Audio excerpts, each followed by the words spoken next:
Gold, trusted gold buyers. మీరు తాకట్టు పెట్టిన బంగారాన్ని విడిపించి ఈ రోజు ఉన్న మార్కెట్ ధరకు కొనబడను.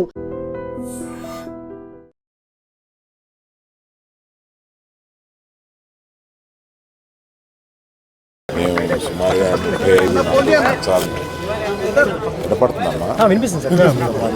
35-40 సంవత్సరాల నుంచి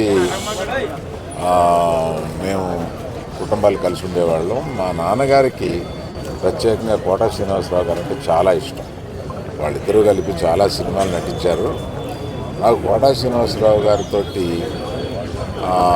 ప్రొఫెషనల్ సాన్నిహిత్యం ఎప్పటి నుంచి అంటే రౌడీ అల్లుడులో చాలా మంచి పాత్ర చేశారు. ఆ పాత్ర పోషించిన దగ్గర నుంచి ఆయనకి కూడా కెరీర్లో ఒక మంచిది రావడమే కాకుండా సినిమా కూడా బాగా పోయింది. ఆయనతో ఇప్పుడు చాలా టైం గడిపేవాళ్ళం. ఆయనతో ఒక టైం గడిపితే తెలియదు. చాలా సరదాగా, చాలా చలుక్కులు వేసి చాలా బాగా మాట్లాడతారు ఆయన. అటువంటి మా కుటుంబానికి సన్నిహితుడు. అదే కాకుండా ప్రభాకర్ గారని ఆయన అల్లుడు నా దగ్గర 30 సంవత్సరాలుగా ఉంటున్నారు. అది ఒక బంధం మాకు. అప్పుడప్పుడు ఈయన గురించి అడుగుతూ ఉంటారు. ఇవన్నీ కాకుండా వారి పర్సనాలిటీని మర్చిపోలేము.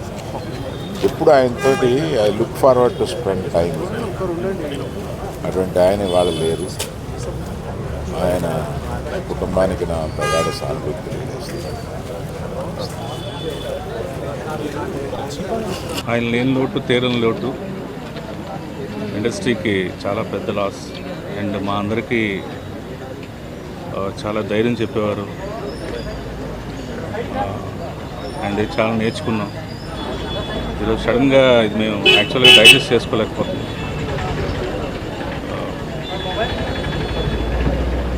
ఆయన గురించి కొత్తగా చెప్పడానికి మేము తీవ్ర దిగ్భ్రాంతిలో ఉన్నాం. And we lost a big man.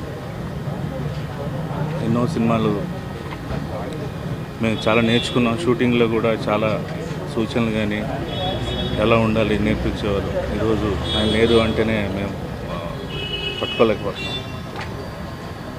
Very sorry. ఇది ఆయనకి ఆత్మ శాంతించాలి మనస్ఫూర్తిగా కోరుకుంటున్నాం. నిజంగా ప్రస్తుతం ఉన్నటువంటి సమాజం దేనికి ప్రయారిటీ ఇస్తుంది? ఆర్థిక సంబంధాల చుట్టూ మాత్రమే తిరుగుతుంది. మళ్ళీ ఎన్నికలంగానే చాలా విరక్తి కలుగుతాం. మంచి అనిపిస్తుంది కదా. లేడీస్ కూడా ఛాలెంజింగ్ జాబ్స్ చేసినప్పుడు చాలా బాగుంటది. ట్రాఫిక్ అసిస్టెంట్స్ గా నియమించిన ట్రాన్స్జెండర్స్ అందరితో సాల్యూట్ చేయించుకుంటున్నారు. ఫుడ్ డెలివరీ ఇవ్వటానికి వెళ్ళినటువంటి డెలివరీ బాయ్ అనిల్ పై కళ్ళ ముందు